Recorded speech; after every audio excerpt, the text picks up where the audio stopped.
போக்கிலும் மரத்திலும் காத்து கொண்டு உந்தன் சிறகால் மூடி மறைத்தி உந்தன் அன்பை என்ன சொல்லுவே.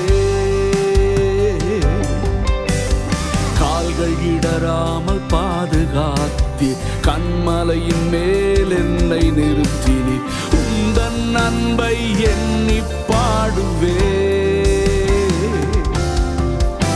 போக்கிலும் வரத்திலும் காத்து கொண்டு உந்தன் சிறகால் மூடி மறைத்தி உந்தன் அன்பை என்ன சொல்லுவே.